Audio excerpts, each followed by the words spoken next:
welcome to lecture 8 of electrical machines course, and we are continuing with the principles of electromechanical energy conversion. And today we'll finish this part, principles of electromechanical energy conversion, and we'll start the transformer part. Okay.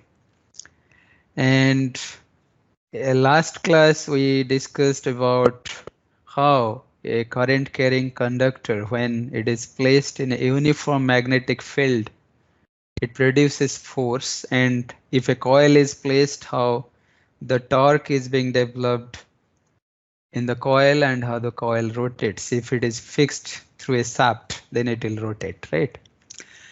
All these things we discussed, and again we discussed in that also how a time varying magnetic field, in fact, when there is a coil is placed inside the time varying magnetic field, how the coil is rotating, right? That already we discussed.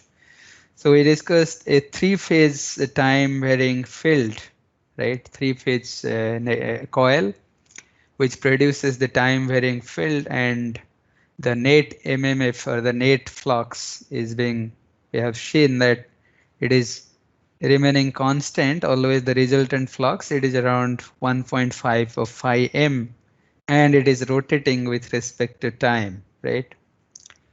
And if it is a two-pole machine, it is rotating at the same speed, at the same frequency of the supply frequency.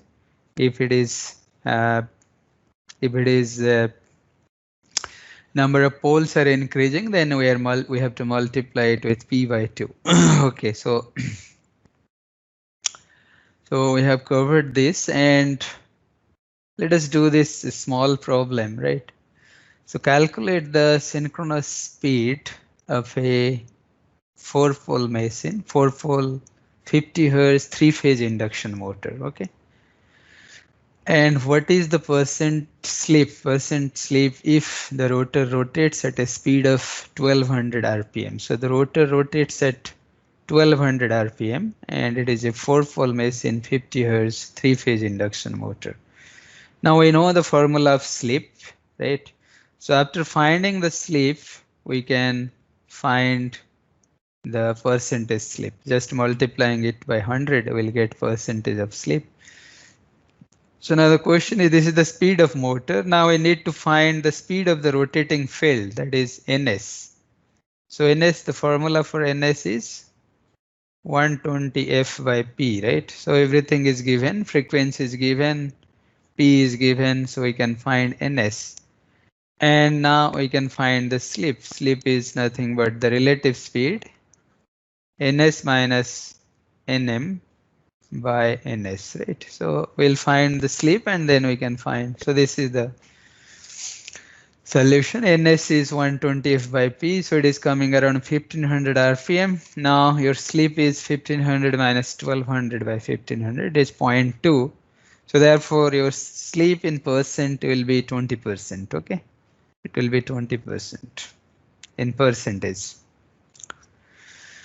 Okay, so now we'll see, already we have seen the three-phase, how the three-phase coil, when produces time varying magnetic field, how it revolves. And now we'll see the revolving field because of the two-phase winding. Okay. So then of course we'll see the single phase winding. Okay, single phase winding, obviously it cannot produce a rotating flux, right? But here, in case of two-phase winding, the revolving field will be there. How it will be, we'll see. Here we can see we have two phases. So one phase is S1 and F1. It is, we can see this is one coil, this is one winding, right? One marked as 1, right? And again, it is connected with 1 dash and it is finished at F1, right? So started at S1 and finished at H1. This is one coil, right? That is connected to one phase. And another coil is starting with S2 and finished at F2. So it has coils 2 and 2 dash. They are connected to phase, another phase, phase 2, right? So we have two-phase supply. Now we have two-phase winding, and these two-phase windings, they are distributed, right? So they are distributed in the space, and they're making an special angle of 90 degree to each other. Previously, we have seen in case of three-phase circuit, we have seen it is making an angle of 120 with one another, but here it will make 190 degree, right? So how it is already we have seen in the last class also we have seen it, right? So now if I'll plot the flux here, it is, if it is coming from north to south, then it is in this direction, right? It is by phase 1, and then by phase 2 it will be here somewhere, right? So it is phi 1 and this will be phi 2. Okay, so therefore now it is making an angle of 90 degree. Okay, so now if we'll see the current, right, I1 and I2, they're all, of course, they're making an angle of 90 degree. I2 is lagging 90 degree to I1. Similarly here, phi 2 is also lagging phi 1 by 90 degree, right? Okay.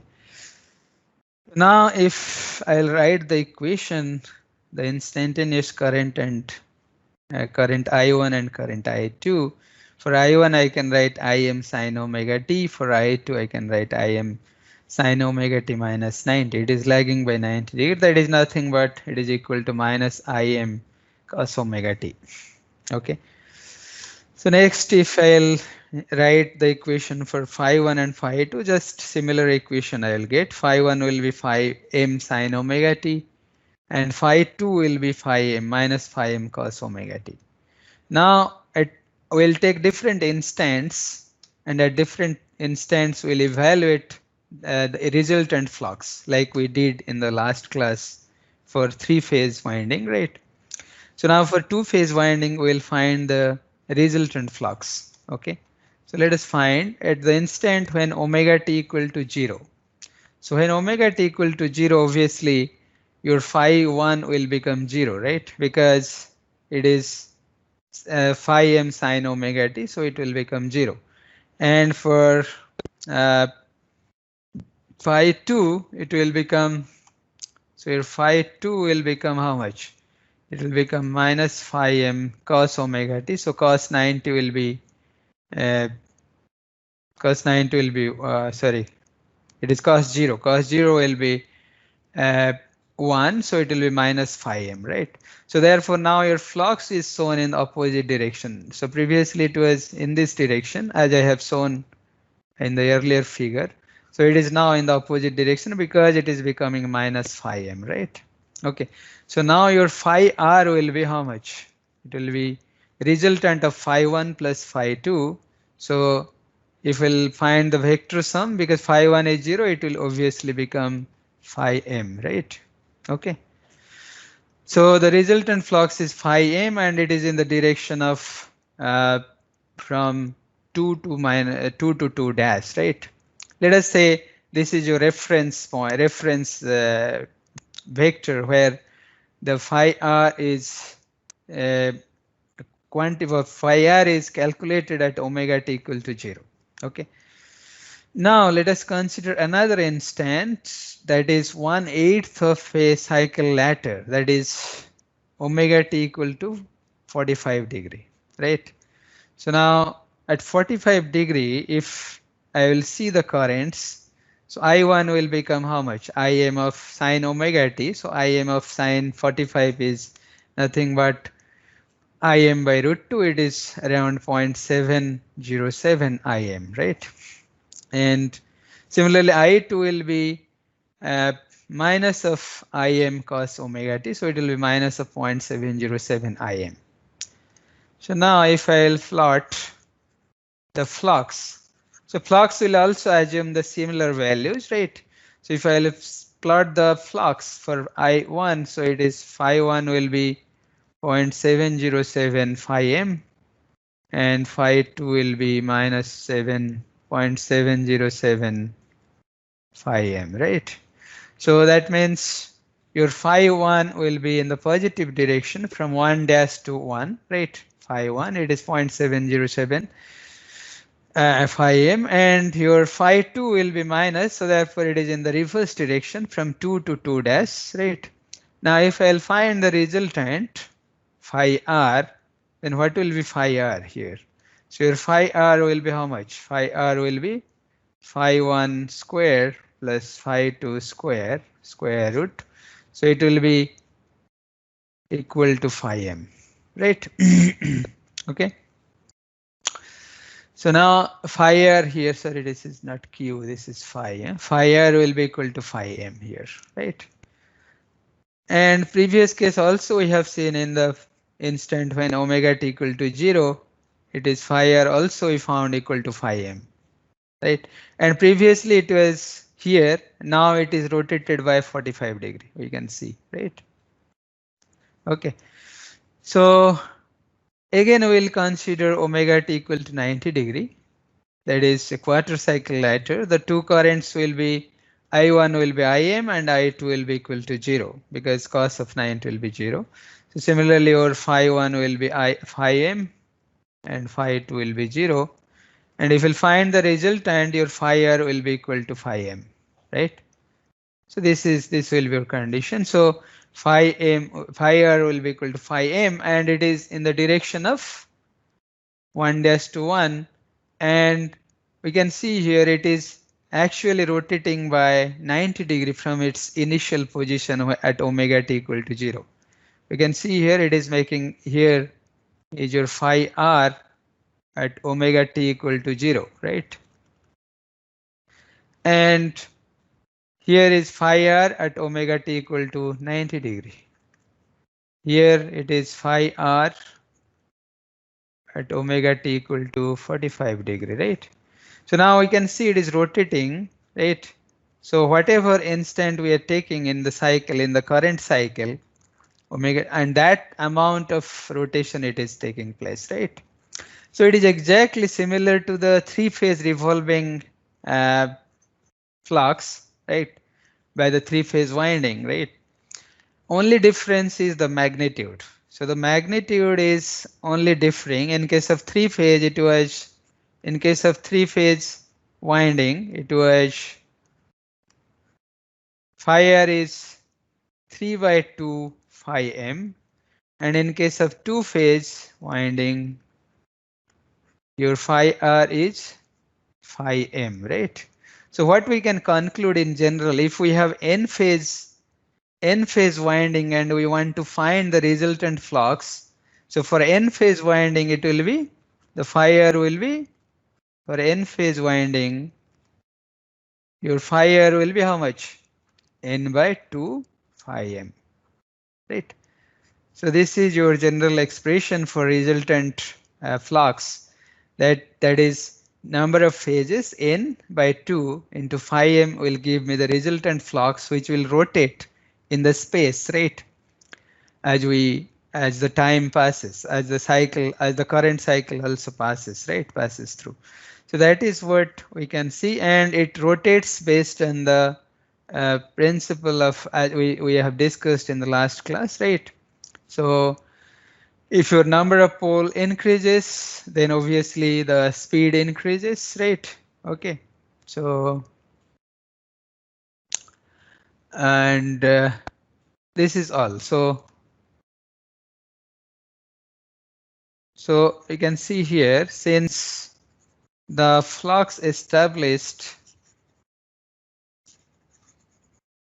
this is actually not visible.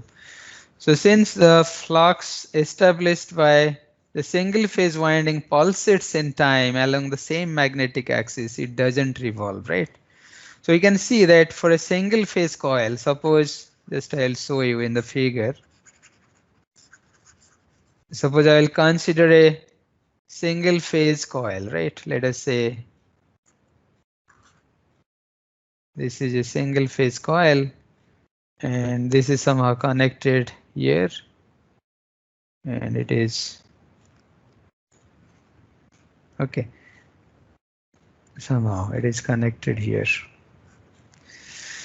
So this is your single phase coil, and for this single phase coil, This is when it will produce the magnetic flux here, it will in fact pulsate, right? From one direction to other direction. In the positive half cycle, if it is in this direction, in the negative cycle, it will be in this direction. It will pulsate, right? So the resultant flux only will pulsate for a single phase winding. It will not rotate, in fact, right? So therefore, for single phase winding, we should remember the flux will not have the capability to rotate. That means we'll not get a rotating flux. But greater than the single phase winding, for 2-phase, 3-phase, 4-phase, 5-phase, for all these phases we can get a rotating flux, and the resultant of the rotating flux will be n by 2 phi m, right? And it will rotate at the synchronous speed, that is, we already calculated 120 f by p, right? So it will rotate at this speed, right? Okay. So as the number of pole will increase, your speed will decrease. Yeah? Okay, that is true. Okay, 120 f by p s. So p is your number of poles s. So now, then how the single phase motor works? Like we have seen many single phase motor applications in our household equipment, like fan, and also refrigerator. Then how these single phase motors work? In fact, the single phase motors work on the principle of split phase method. In fact, the arrangements were inside the single phase motor to split the single phase into 2 phases so that it will produce the rotating flux and then the rotor starts rotating. Okay, this is the concept of single phase induction motor. So it may be taught by in your future classes. Okay, so this is all about your, okay, and another point is here. Next point is, therefore the minimum number of phases must at least be 2 in order to produce a revolving field of constant magnitude. Okay, so now some a conclusion from this topic of revolving field. Okay, so the magnitude of the revolving field in a 2-phase motor is constant and is equal to phi m, where phi m is maximum flux reduced by either winding, right?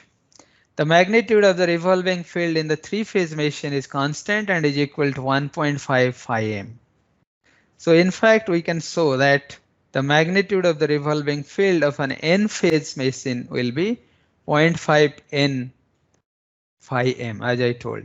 So the revolving field rotates at a synchronous speed determined by the frequency, right, of the applied source and the number of poles. So it rotates at the synchronous speed, as I told, right? And it depends upon the applied frequency of the source and the poles in the motor. This pole is number of poles per phase, okay? Poles per phase, not the total phase, in a total pole in all the phases. So the rotor speed can never be equal to the synchronous speed unless the rotor is being driven by an external prime mover. That is what the induction motor never achieves the synchronous speed like the synchronous motor, because the synchronous motor principle of operation is different. It will be taught in your class in the future classes. Okay, so induction motor principle is different, therefore the principle is like I explained, and therefore the rotor never achieves the synchronous speed here. Okay, so this is all we can say summary of this topic. So now we'll talk about transformers. Okay, so what is a transformer? You might have seen the transformer in your basic electrical laboratory also. You might have seen the small transformers, that is step down transformer that transforms the voltage from 230 volt to 12 volt or 230 volt to 6 volt, right? Already you have seen these transformers, very small, we call it ribbon type transformers, right? Small transformers. But here we'll talk about large transformers. Those are Even the principle of operation is same for the small transformer and large transformer, right? So what a transformer in fact does, in fact the transformer only transforms the voltage and current. It doesn't transform the power, right? Unlike it doesn't transform the power because the power remains almost same at the input and output. Only it transforms the voltage from one level to other level, and also the current becomes transformed from one level to other level, right? So the main purpose of using the transformer in power network, already I told you in the beginning in the introduction classes, right? Why the power transformers are being used, what is the importance of it in the power network, right? Already I told in the generating station we have step up transformers. It steps up the voltage to a very high voltage level up to 400 kV, right? Then the power is being transmitted at the high voltage level in order to maintain the voltage regulation and in order to reduce the loss. Okay, and that is why we need a high voltage transmission of power. And then at the consumer end, we need to step down the voltage for consumers to use, right? For user specific voltage like 230, 440 volt, three phase. So in order to make that, we need a step down transformer so there are different steps of stepping down the voltage, right? So at the distribution level, first it is transformed to uh, 400 to 132 kV, then again from 132 kV to 33 kV, then from 33 kV to 11 kV. Like we have in IIT Patna, we have a main substation which transforms the voltage from 33 kV to 11 kV. And then that 11 kV supply is being circulated throughout the campus in a ring manner. And we have other different substations, like near to your hostel we have a substation, near residential area we have a substation. That substation is consisting of one step down transformer, and near academic area we have another substation which is also having a transformer. And these transformers also, they are the step down transformer. This steps down the voltage from 11 kV to 440 volt. Then it is fed to the household, to the academic buildings, to the hostels for the use, right? So we are using the voltage level maximum 230 volt single phase and three phase 440 volt, right? So therefore we need these transformers, and transformers in fact plays very important role in our life.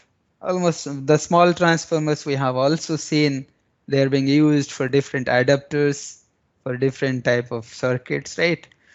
So then what are the main part of the transformers? What are the important components in a transformer? If we'll see the transformer, the most important component of a transformer is the magnetic coils, right? So there are coils like this, and they're not connected together. They are separated, but they're magnetically coupled. They're electrically isolated. They have no connection, right? But they're magnetically coupled. These two lines I have drawn. These two lines shows that shows the magnetically coupled circuit, right? These two coils are coupled together magnetically, right? So that means both the circuit are electrically isolated but magnetically coupled. Okay. So now we have two coils, so which are magnetically coupled. Already we have been talking from last few classes the magnetic circuits, and that plays important role here in transformer, right? Okay, so here one of the side is obviously connected to the source, right? And other side will be connected to load because already we know, right? So the source side, where with the side which is connected to source is known as primary coil or primary winding, you can say, right? Primary winding. and the side or the coil or the winding which is connected to the load, right? That is known as the secondary winding. Okay. Okay. So now, what type of core we would have in order to make it magnetically coupled? If we can also put, only we can wrap the cores together and put it. Okay. That also will work because the flux will be enclosed, but there will be a lot of flux leakage, right? If it is not very tightly coupled, then there will be a lot of flux leakage. Suppose this is the air core. If it is a air core, then the flux leakage will be very high, right? And if the flux leakage is high, so then the exact the voltage induction in this coil will be not very much perfect, right? So therefore, we'll say this loosely coupled or loosely coupled magnetic circuit, right? When there is air core. If we have some ferromagnetic material like iron, right? So if we'll put the iron, right? Silicon, generally silicon steel is being used. So a silicon steel, there is a purpose to use silicon steel in order to reduce the edging effect. Silicon steel is one type of iron, right? So this iron, it is in fact makes the coupling very strong, and we call it tightly coupled circuit. So there will be very less flux leakage. Why there will be less flux leakage? Because when it is the iron is there, the permeability is very high of the ferromagnetic material. So there already we have seen. And as the permeability will be high, almost all flux will be enclosed inside the magnetic material. So leakage will be very less, right? Okay. So therefore, uh, the iron cores are always used, right? And let us see the structure of a transformer. We can see here just different components of a transformer. You can see this is a typical transformer, right? So here, what are the components we are seeing? You can see here we have the main tank. This is your main tank where your coils are placed, right? This part, it is expanded to up to this, right? And this main tank has 6 terminals. So you can see other 3 terminal is this side, which is not visible. Only 3 terminals are visible. They are mentioned low voltage buses, right? Low voltage buses means here we connect the loads, 3-phase load. We give the supply to 3-phase loads from here, right? And at the other side, which is not visible, that is high voltage buses, where the high voltage network is high voltage line is being connected, right? It is a 3-phase transformer. We'll talk more detail about 3-phase transformer in our class. And this main tank will have the winding, and also will have some kind of insulating medium. So sometime there is only air, right? If the transformer is very small, then only air will work because air is also kind of insulating medium, right? But sometimes we need to use the insulating material like oil, right? Mineral oils are being used. What is the purpose of using oil? Because when the transformer size becomes very large for power system circuits, when the transformer size becomes very large, there is huge loss occurs. What are the losses it can have, a transformer can have? So the losses in the transformer will be mainly 2 types. One is copper loss. Already we have seen there will be 3 types of losses because here there is no mechanical rotation or any mechanical activity. Therefore, there will be no mechanical loss. So only we'll have copper loss and magnetic loss, right? Or we say it core loss. Okay, or core loss. Okay, so only 2 types of loss will be there, no mechanical loss. So by these losses, copper loss and magnetic loss, in fact, it is very huge in case of a large transformer, and it produces a lot of heat because this loss will be converted to heat, and it produces a lot of heat. If we somehow if will not dissipate this heat, then it may damage the transformer, it may damage the winding, it may damage the core of the transformer. So therefore it is important to dissipate this heat. So therefore we need certain mediums to dissipate the heat. So therefore we need oil here, the mineral oils, which will absorb the heat from the core and the winding, and that heated oil will be passed through these fins. We are seeing there, these are the fins, right? There are many fins connected in both the side of the transformer. We call it cooling tubes. So when the hot oil passes through these fins, and the air is being passed through this side of the fins, sometimes forced air also being passed. So then this hotted oil will become cool, right? Then again it circulates to the main tank, and like this it circulates through the fins and main tank, and by this way the oil temperature is stabilized, right? Okay, so this is the way, and then this is the tank cover, and this is drain off pipe from where we get we in fact take out the oil. When the oil becomes damaged, becomes ionized, it doesn't act like an insulator more. Then we need to drain off it and we put new oil, right? Okay. So these are different components. This is conservator tank, breather. So this conservator tank also plays important role because of the excessive heat, when the oil level increases, it comes to here. It comes to this conservator tank. Okay.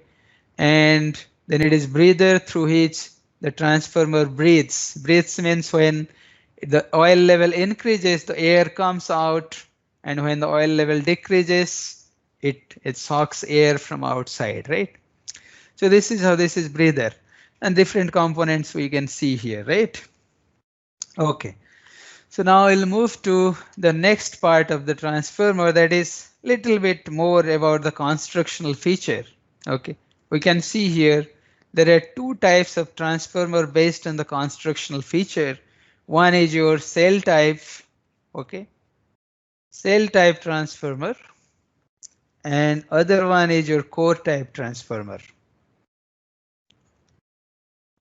So this is your cell type transformer, this is your core type transformer. So what difference we are seeing between these transformers? We can see here these are the windings. This is your primary winding, this is your secondary winding wrapped over the primary winding. And here in each limb we have both primary and secondary windings, right? But both the windings, primary and secondary, they are being wrapped over each other, right? Okay. So here, what is the cell type transformers? Really, they are in fact the construction in fact suitable only for small size transformers, and this core type transformer is suitable for large size transformers. Okay. So if you have seen your small transformer, ribbon type transformer in your laboratory, that is in basic electrical laboratory, that is a cell type transformer, small size, right? So we can see here, this is your core, right? There is a central limb, and on the central limb we are wrapping these windings, right? Primary and secondary windings. Okay. So what we can conclude, that a cell type transformer in which the core is encircling around the winding, right? Because you can see the core has more length as compared to the winding, right? Whereas in case of core type transformer, the winding is encircling the core because the core is being encircled by the winding, because two sides of the core we are seeing here being encircled. Here only one part of the core is being encircled by the core, and here the core is encircling the winding, right? Here the winding is encircling the core. So this is the difference. And the structure of this construction varies based on the size and use of the transformer.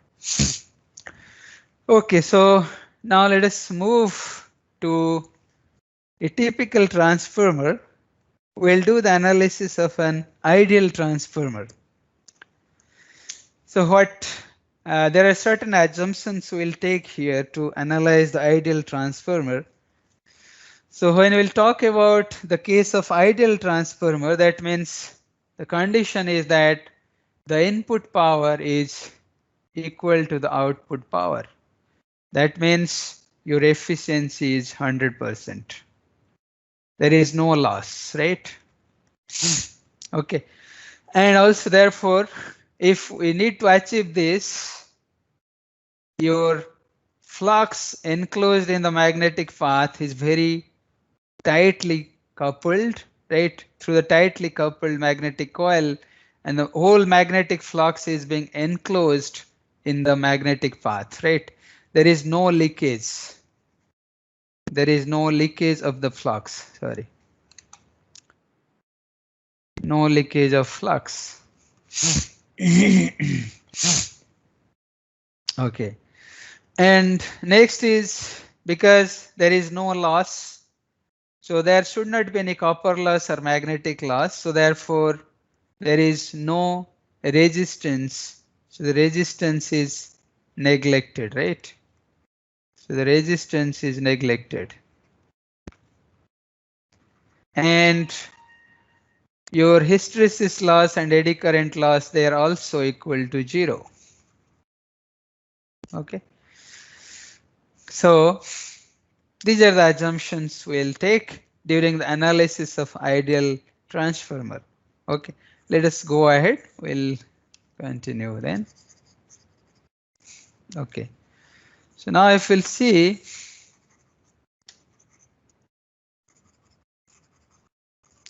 so here is your transformer, which is ideal in condition, right? So that means you can see here, here is a transformer with primary side is having n number of coils, n number of turns in that coil, and secondary coil is having n2 number of coils, n2 number of turns, right? And the primary side is connected with a voltage source V1. Obviously, a current will be injected in the coil. And let us first consider the condition of no load. Okay. So no load means your secondary side is not connected with load, it is kept open. Okay. Now what will happen? So when a varying current will pass through this coil, so a varying flux will pass through this core. And the flux linkage through this coil will be varying in nature.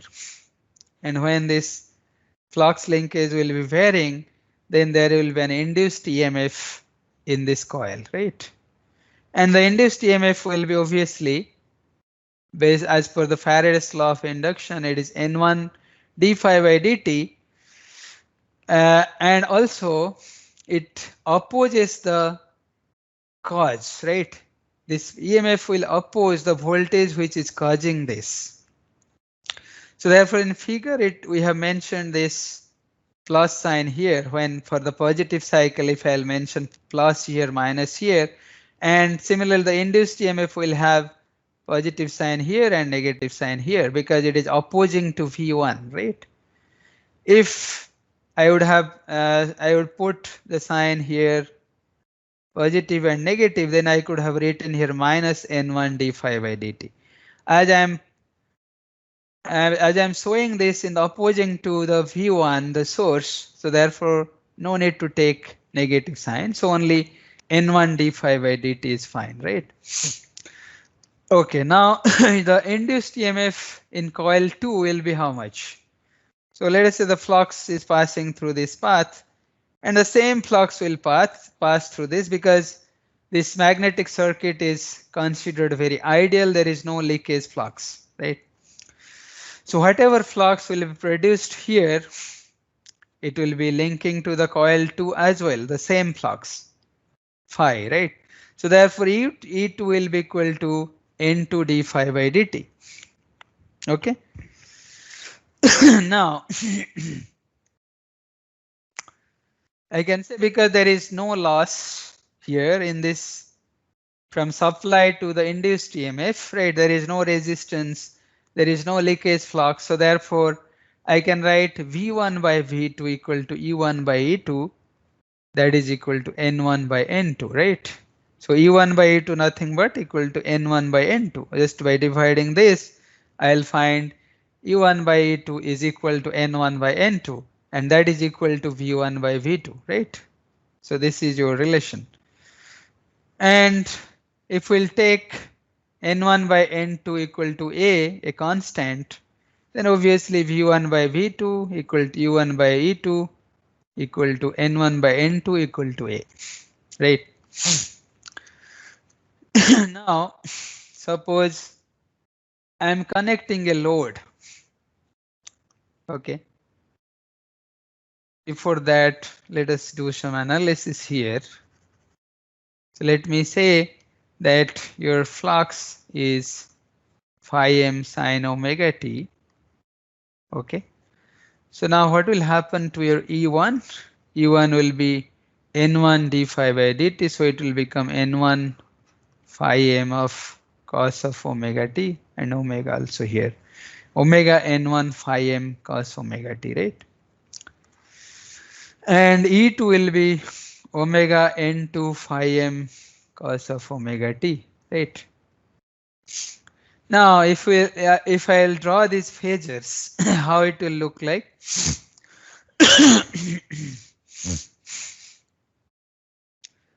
If I'll plot, let us say B1 is here, the reference, right? So now let us say the current is passing through this, because this is ideal inductive coil. So therefore the current will lag V1 by I1 by 90 degree, right? And obviously here the flux will lie along with the current, right? Now what will be the position of E1 and E2? Now you can tell me. So E1 is I1 and phi is sine omega t, phi m sine omega t. If in the phasor form I'll write I1, then it will be Im Im minus 90, right? Because V1 is here, right? And phi is also phi m minus 90, right? So if I'll write for E1, then E1 will be how much? For E1 phasor it will be so cos omega t I can write it as sine omega t plus 90, right? So E1 I can write it as omega n1 phi m sine of omega t plus 90. Plus 90. Here is your phi, right? So now your E1 will lead this phi by 90 degree. That means it will lie along with V1, right? Okay. And also your V2 will lie along with, so your E2 will also lie along with V1, right? So this is under no load condition. If we'll draw the phasor, we can see here, this is V1, E1 and E2, okay? And this is your phi and I1, sorry. Okay. And now we'll see the same circuit, that is the ideal transformer under load condition. So till now we have seen the no load condition. Now we'll see when a load is connected at the secondary side, what will happen. So when a load is connected at the secondary side, so the load will draw a current I2, right? Now because of I2, what will happen? So a flux will produce in this coil that will be opposing to phi, right? If phi is in this direction and this flux produced by I2, let us say phi 2, will be opposing to phi.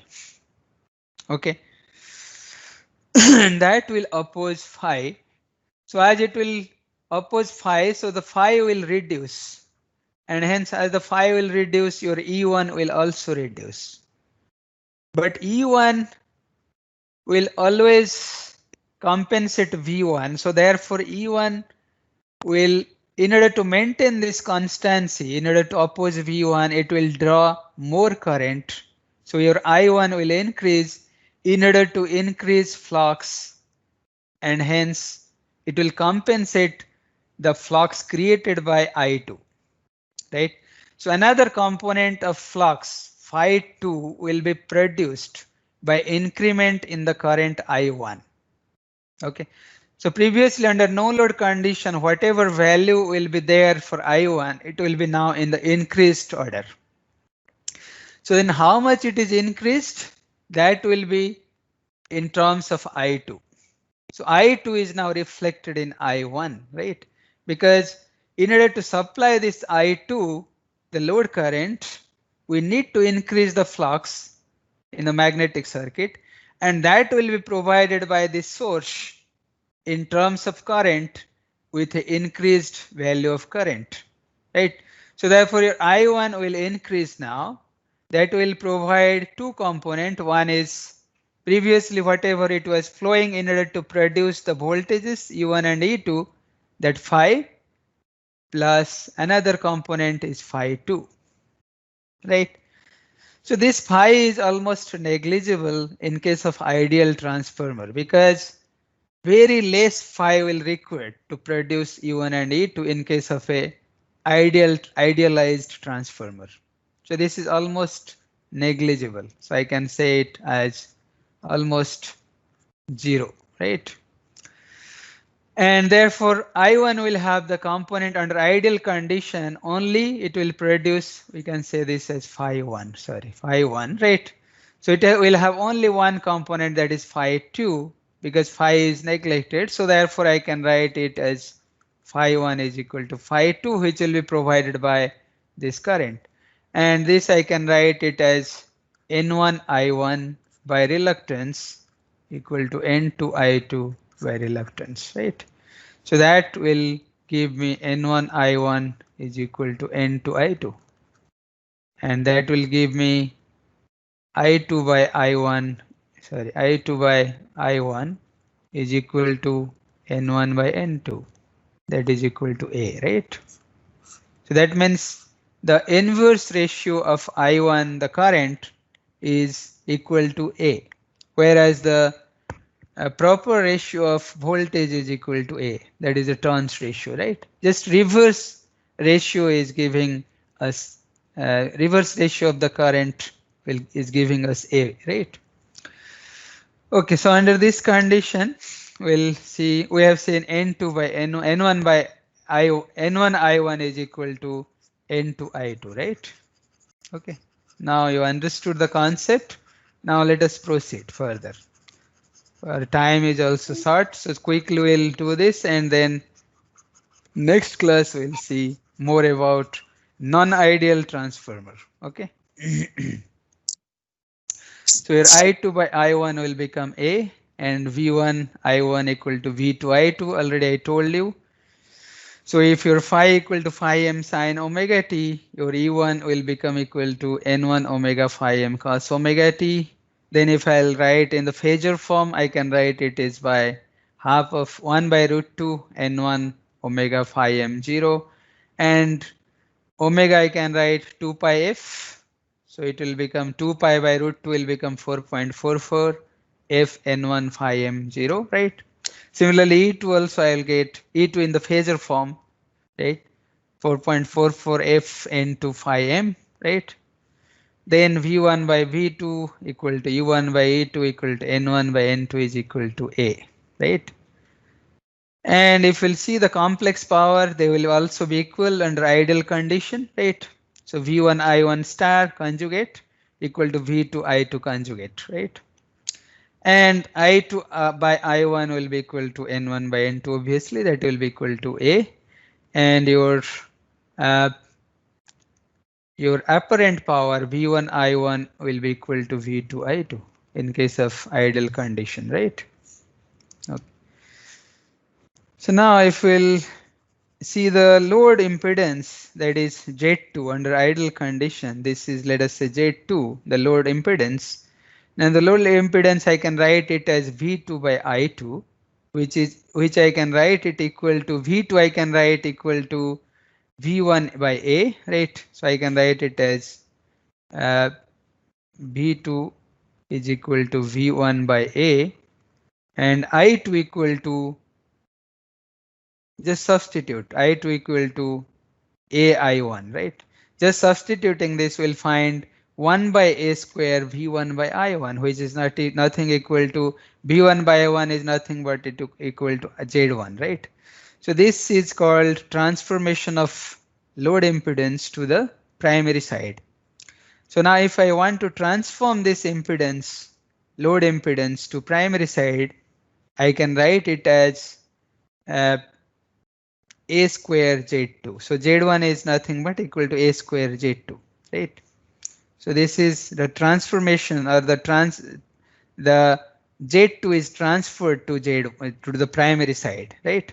Similarly, if we'll transfer the primary side impedance to the secondary side, then I can write Z2 bar is equal to Z1 bar by A square, right?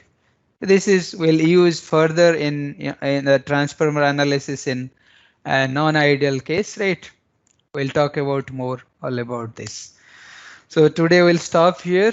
We'll talk more about this transformer polarity ratings. Then we'll talk about the non-ideal condition in the transformers. And in detail with the phasor diagram we'll discuss. Okay. So thank you very much. We'll stop here.